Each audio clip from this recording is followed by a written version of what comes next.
detail today.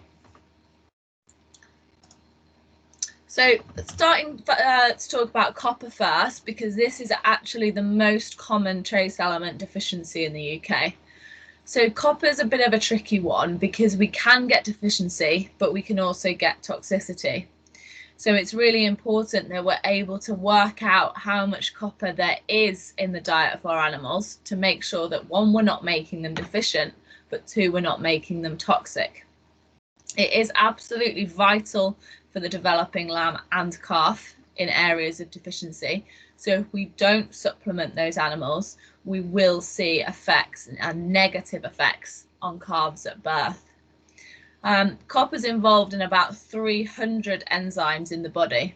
So if we have deficiency, then we have knock-on effects all the way through an animal's performance. And where we see these effects having the greatest is on growth and fertility. Copper is a bit more tricky compared to some of the other trace elements, and there's a couple of reasons for that.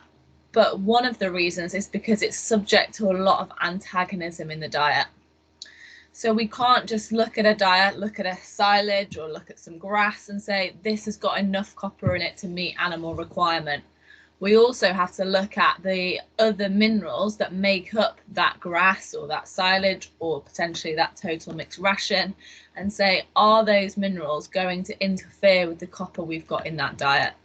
So the minerals that we're specifically looking for are sulfur, molybdenum and iron.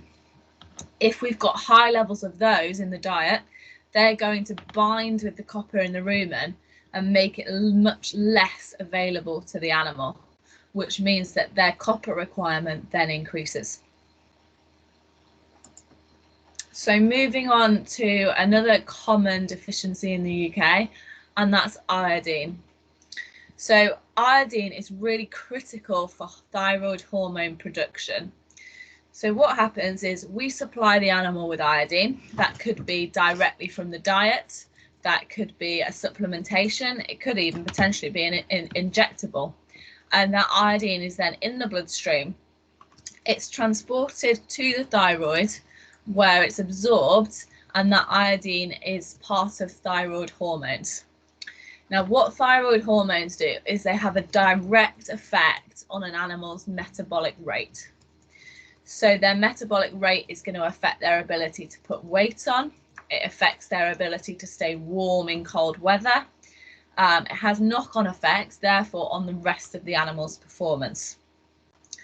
So what we've got to make sure is that we've got enough iodine in the diet to maintain normal thyroid hormone production and therefore normal metabolic rates.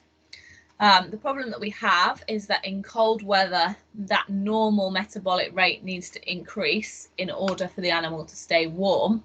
Therefore, the iodine requirement increases, and it's about an increase of 4 or 5 fold in winter compared to summer.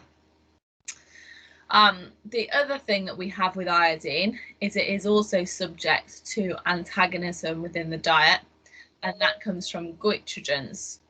So I'll show you on the next slide a little bit about goitrogens. But just to go over what you commonly see if you get iodine deficiency, the most common clinical sign that you'll see on farm is calves that are born and they're really slow to get up. So they're born, they're not looking to get up, they are dopey, you often have to help them get up, help them start to suck, and sometimes that can be because the mother had an iodine shortfall. So she didn't pass on enough iodine during pregnancy to that calf for it to be born with get up and go from its thyroid hormones.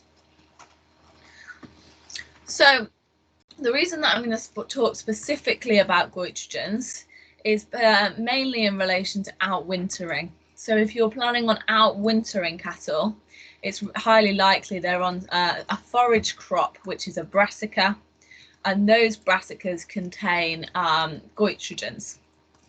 So what goitrogens do is, as I said on the last slide, whatever form we supply iodine within the diet, it goes into the bloodstream, and then that iodine is taken up by the thyroid and converted to hormone. If we have goitrogens present in the diet, then we don't get that uptake into the thyroid. Therefore, we can get losses in terms of our metabolic rate. It's not functioning how it should. And then we end up with cattle that are not performing how we expect them to perform. So not enough iodine because of those goitrogens. All those things can't happen. What do we need to do? We need to supplement.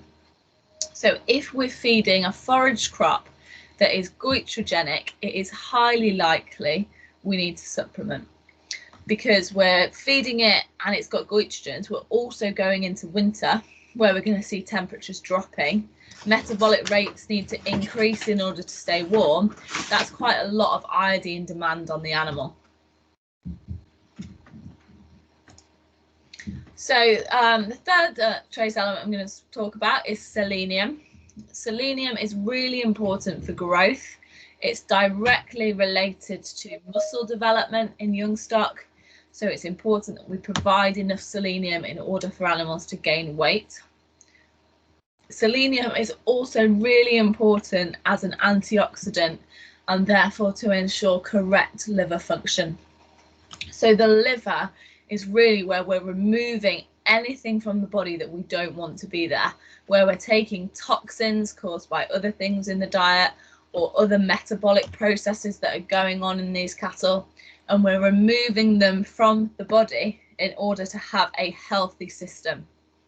If we don't remove them, we can see these levels of toxins building up, and then again, we don't have an animal that is of optimum health, and therefore we don't have an animal that can perform at its optimum either. Selenium is also really important for the immune system. So selenium tends to be sort of flagged up when we say we have got a herd of cows that just seem to pick up little diseases here and there. They're nothing major, but perhaps that we'd like to strengthen their immune response to, or we'd like to strengthen their immune response to parasites, or we are vaccinating them next week and we want to get the most money out of that vaccine by strengthening the immune response that they're going to give to it.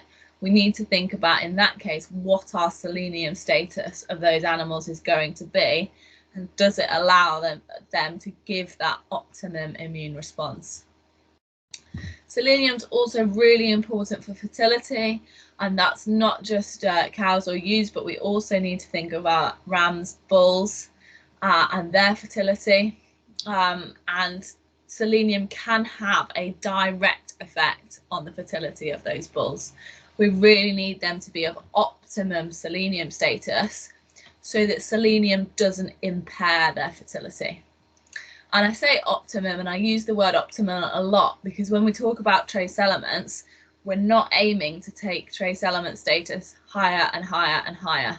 We're aiming to put it in the normal range. And what I mean by normal range is where the animal is not held back in terms of its health or performance by its trace element status. So we're taking it into the normal, and then we don't want to take it higher and higher. One, because that's going to cost us money, and two, because that's not going to have a beneficial performance effect. We want it to meet its genetic potential and not to be held back by its trace element status. So finally, cobalt.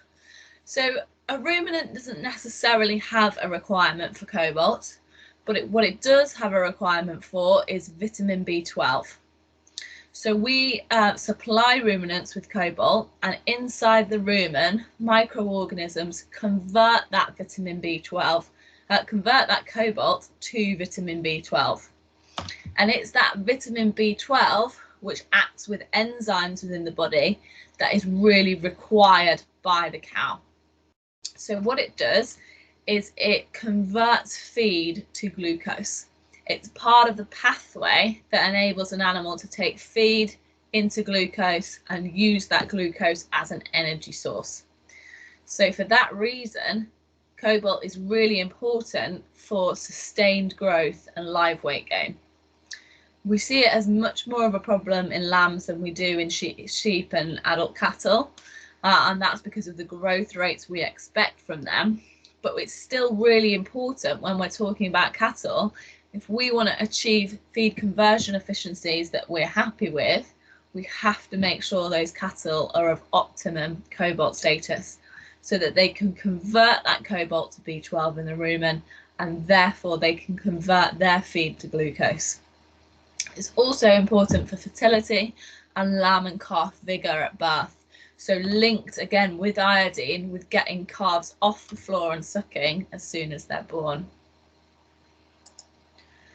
So in order to get the most from winter feed, in terms of our trace element status, we've got to optimize it. So as I said, we're trying to put these animals in the normal range. We don't want them to be held back by their trace element status in terms of performing. So we've got to have cobalt there for energy metabolism and therefore feed efficiency. We've got to have selenium there. It's vital for growth, immunity and fertility. We've got to make sure we've got optimum levels of iodine. That's really important for metabolic rate. It's even more critical in winter and definitely needs consideration if you're outwintering on forage crops that contain high levels of goitrogens. Copper can be oversupplemented, but we need to consider the levels of copper and antagonists present in the diet and supplement with that copper if required. So I'm just going to show you some data from a latest trial on boluses. So this is some growing cattle. It looks at the effects that trace elements can have on the performance of animals.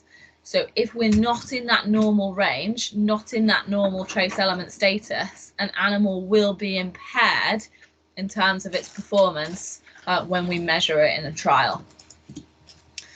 So this was a farm with the bought-in cattle that are grazed through the summer and outwintered on fodder crops. There's a history of low trace elements on this farm, so particularly iodine, and supplementation had been provided by different means over the years, but their preference in terms of fitting into their management system and when they felt they got the best results was from boluses. So this was a trial that was started in May last year, and it was actually the subject of a Harper Adams student's dissertation. So she wrote this up as part of her final year at Harper. So bloods were taken at week 0, and we're looking for week 0 because we're looking at the baseline. Where are these animals starting from, and then where can we take them with supplementation in order to help their performance? So week 0 bloods taken for plasma copper, GSHPX, that is a measure of selenium status, and plasma and organic iodine for 8 animals from each group. So there were a total of 100 animals in each group. So that was our bolus, the competitor's bolus, and comparing that with no supplementation. But we don't need to blood sample all of those animals to get the effect of what that supplement is doing. That wouldn't be ethical to do that. So we're just going to blood sample a small proportion and use all the others purely to measure the performance of these animals. So when they're allocated to treatment group, we're making sure that the treatment groups are completely level. We're trying to avoid any bias. So we do that by allocating them to treatment group based on breed, sex and live weight at the start of the trial. So we start a trial where those 3 groups are completely balanced. So their live weights, the mean live weight at the start is balanced. They're then either given our bolus, given the competitor bolus, given no supplementation. I mean, I say that like I bolus them. It wasn't me, it was Yai. And then we turn them out to grass and manage them as one group. We then asked the farmer to weigh them, and he weighed them in July, August and September, and the same individual animals were blood sampled in that September. So we can get a direct comparison of these groups. So the copper showed us that all cattle were adequate prior to trial commencement and remained through the trial. So we don't need to worry about copper. Copper's in the normal range. It's not impairing any of their performance. Selenium increased into the normal range for animals given our bolus. and that looks a little something like that. So the red line on this graph shows you the normal range for selenium. So we're aiming to get above that red line. So when I said earlier about optimizing trace element status, that is our aim, to put animals into the normal above the red line so that their performance is not impaired. So we can see that controls are the lowest, as we would expect. They've not received any supplementation. Then the competitor bolus, although those animals are slightly going to be held back in terms of performance because that selenium level is still a little bit low. And then the Downland bolus, which is above the red line, and therefore selenium is no longer inhibiting the performance of these cattle. And then we also measured iodine. So iodine was low for all animals at the start of the trial and increased into the normal range for animals given the Downland bolus, whilst the competitor bolus and control group remain low. So a very similar story really to the selenium results. These animals are not going to be impaired by their iodine status when they've been given the Downland bolus. Whereas the competitor group, although there's an increase in plasma and organic iodine, it's still not in the normal range. They still need more iodine to function with a completely normal metabolic rate. And then what we get is performance results, which show exactly what our blood results have shown. So what they're showing is that the control animals perform the worst, the competitor bolus in the middle, and the Downland bolus perform the best. So that is not a surprise. When you see those blood results, and I talk about let's stop inhibiting animals from performing by their trace element status, the competitor group had slightly higher trace element status than the control. The Downland bolus had even higher, so theirs is in the normal range, and we see that in terms of their performance. And that gives us, we can economically work out, was it worth bolusing those animals? And I can tell you that yes, it was, because this farmer has gone on now and bolusing with the Downland bolus is all he will use now. So if this is just a comparison of using Downland bolus versus not supplementing at all. So the extra live weight that he got was 7 kilos. The 1 kilo of live weight when we did this was around £1.75, so about £12.25 a head minus the bolus at £4.50 is £7.75 profit per head. So in this trial there are 100 animals in the group, which is an increase of £775 compared to the control group. So he really has shown that by optimizing his trace element status, really pushing these animals to perform at the genetic potential that they have, he can make more money from them just grazing them on grass over the summer. So I'm going to hand over to Yai in a minute, who will talk you through a few things. But I think first we're going to have a video showing you some bolusing. Annie, before that, we've got one question. Oh, sorry. Are used grazing turnips before lambing likely to be low in iodine? Yes. in one answer, yes. I would definitely recommend supplementing them with iodine if you're going to take them all the way to lambing on turnips.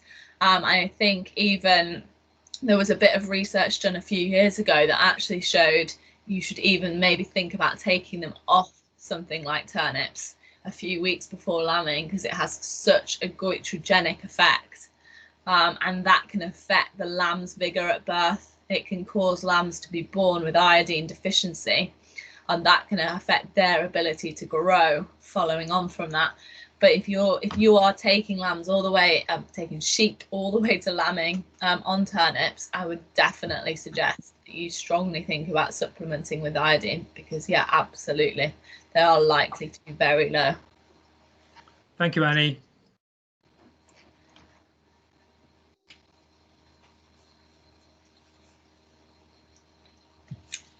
Trace elements are important for an animal's growth, health, fertility, and productivity.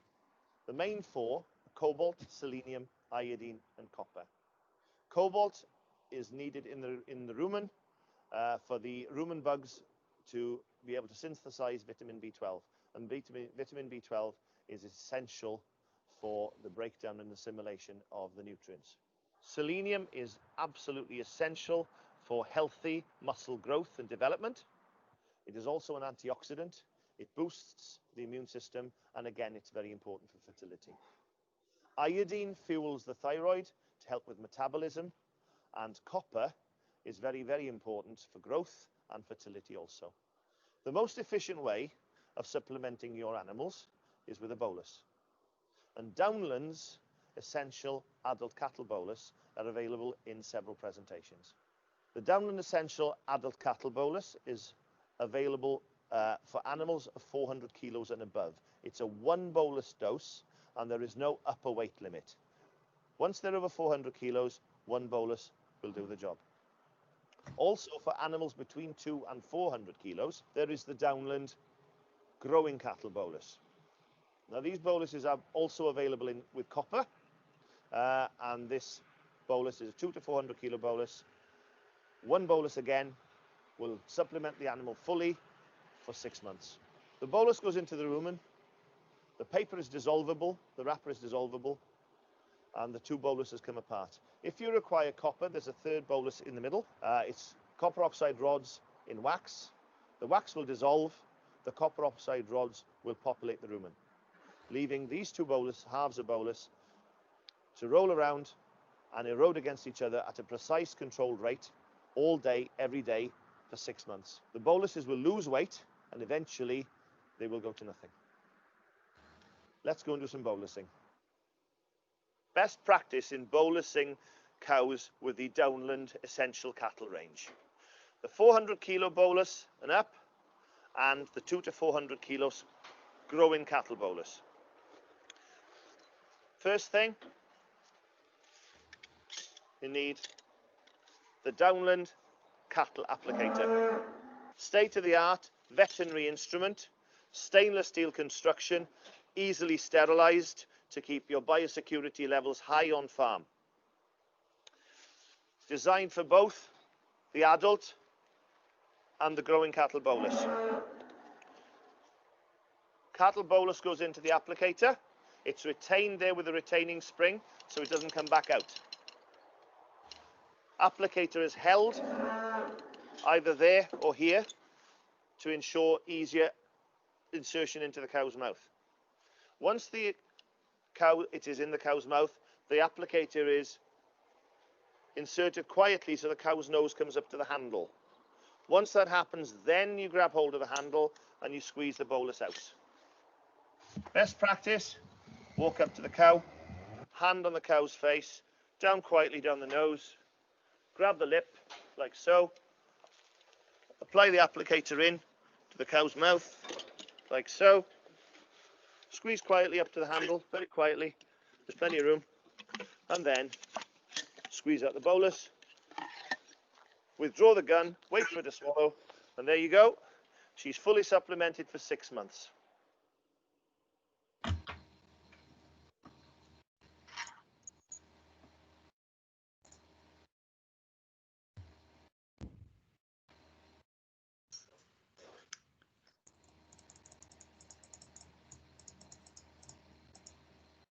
We've got one further question. Can you test summer grazing grass for trace elements? This is mainly for sheep.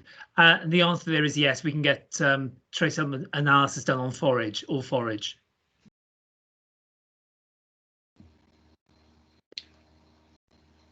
Right, Guy. Can you? Yeah, you in control? Yeah, I think so. As much. Yes, good afternoon, everybody, and thank you for joining us. I'd just like to take you through the costings of the bolus and what they would be for you. There's no similar formulation, therefore no like-for-like competition. The Downland Essential Bolus is unique. It is supported by substantial blood and hepatic efficacy data Lots of trials are done by our technicians, by or everybody basically in the agricultural industry, and they are very well supported. It's a 1 bolus dose with 6-month activity. So 1 bolus, you bolus 1 cow once rather than having to do multiple.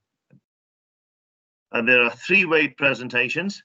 The 1 to 200 kilos is for calves, as long as they're over 6 weeks old and ruminating, and that will do the cobalt, selenium, iodine, and copper for 6 months. The 2 to 400 kilo bracket is covered by the growing cattle bolus, and the adult cattle bolus is the 400 kilos and above. So if you have anything over 400 kilos, even a bull of a ton, 1 bolus will do the job. It's available in copper and in non-copper versions. We do this because for the dairy industry, generally, quite often you'll find that the dairy cow on drying off, her liver is fairly rich in copper, so she may not need copper supplementation. So for the dairy guys, then we do a cobalt, selenium, and iodine only bolus. For the beef guys, we do the copper version. So how's the question? How much? How much for an adult cow? Well, per day is just over 3 pence a day, full supplementation of cobalt, selenium, iodine, and copper. Bearing in mind also, if you're suckler boys, you might have a calf at foot and you might have a calf inside her as well. So it can be a 3-animal unit, all being supplemented for 3 pence a day. Per week, that'd be 22p. So 22p for an animal. Cost per bolus would be approximately £5.75 for 6 months. Cost per week for 50 cows is 11 quid. So that keeps 50 cows going for £11. What's that? Maybe 2 gallons of petrol, fuel, sorry. Cost per week for 100 cows, £22. You could argue that'd be a bale of silage. And the cost per week for 150 cows is 33 quid. Moving on to the growing cattle. Bearing in mind, these are the cattle that you really want to grow, whether they'd be dairy heifers or they'd be beef animals that really they should be motoring. You want to put them to grow at this age. That'd be 18 pence per week. Cost per bolus about £4.75 for 6 months. This would be, if you'd like, this would be the lamb bolus for cows, if you like. Same idea exactly. And we're going for the calf. How much for a calf? 100 to 200 kilos. Well, that would be just over 1 pence per day. Maybe a lot of you have not been thinking much about bolusing calves, but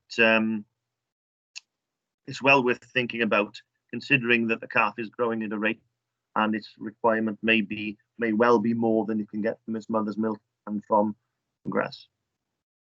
Pence per week, 8.5 pence a week, and £2.20 per dose for 6 months of play. There you go. If you have any questions, then please. Thank you, Jan. And any questions, anyone? You can type them in on the message board.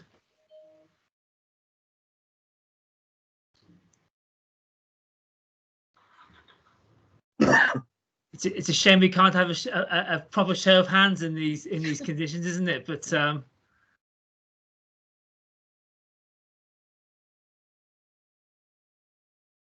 I think we're okay then. Well, I'd just like to thank Annie and Jan for a really good presentation, some great food for thought.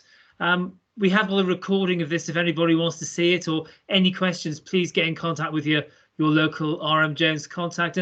And thank you for joining us on this first ever virtual farmers meeting. Thank you, everyone.